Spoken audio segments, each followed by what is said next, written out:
Hey there, I want to talk to you a little bit about the TikTok ban. If you don't know me, I lived in China for 5 years. In China, the media is absolutely government controlled. They do not have access to Facebook, Google, WhatsApp, YouTube, none of that. And if they do use it, they're using it on a VPN, which is questionably legal. Like, there are some little loopholes for how you can have it. The point is, there is no Western controlled media allowed in China, which is fairly obvious and for obvious reasons.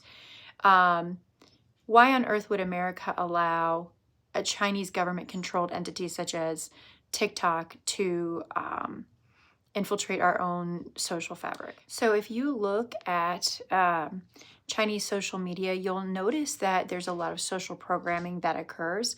There is an emphasis on caring for the elderly, family connections, family unity, academic excellence, culinary excellence, musical excellence, athletic excellence. Everything is about excellence.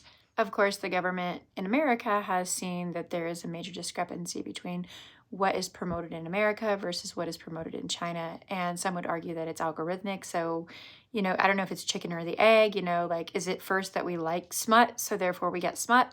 Or are we pushed smut and then we like smut? And that's a big question, I think, is why they have taken down TikTok. Now, a lot of people have wanted to go toward Red Note, which is the Chinese app.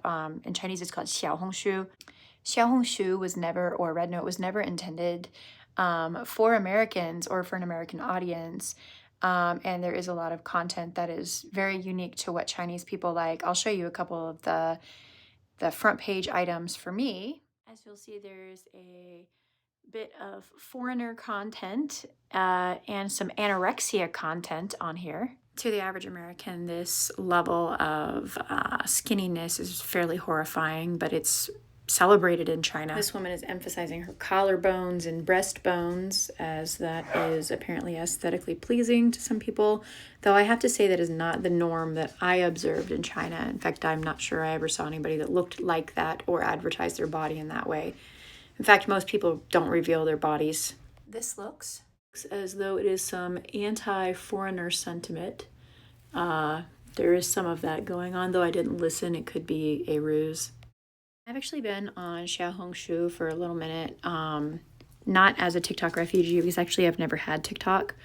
I just do it to connect with Chinese people because of the long time that I lived there. My content is specifically for Chinese people. It is delivered in Chinese, and it's sort of a way just to be an ambassador of our area, to connect with other people respectfully and in a culturally meaningful way. Like I said, I experienced amazing hospitality when I was in China, and I was treated with, dignity and respect.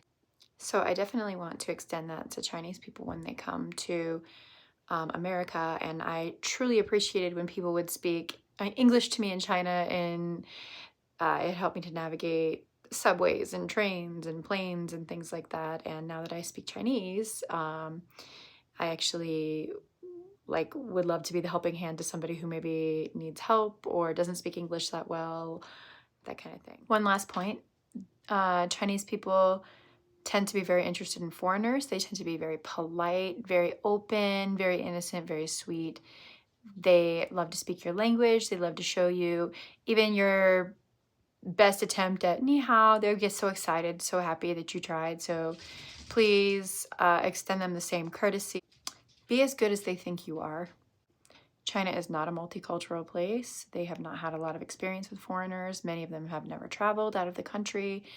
So they only know about you what they've seen on TV. Most Chinese people have learned some English in school, though they've usually had a Chinese local person teaching English, which is a little bit different than having a native English teacher teaching them English. Though the more affluent people do get an English teacher from America, Australia, that sort of thing, because they can go to the private schools. Almost every Chinese person I've ever met has a talent. There's a great cultural significance and value to learning how to dance, do calligraphy, write poetry, play music, any kind of music, draw, paint. There's a art school or training school on every corner, it seems. Chinese people place a very high value on education. They read a lot of books. They do a lot of studying, they do a lot of homework. To be even proficient in reading in their language, they have to study many hours a day starting as little children. So anyway, get a little Duolingo membership, practice your Chinese, learn some Chinese, be respectful, be kind. And remember, you might be one of the first people who look like you, sound like you, and come from where you come from to interact with a person from China. Be respectful. You're representing all of us.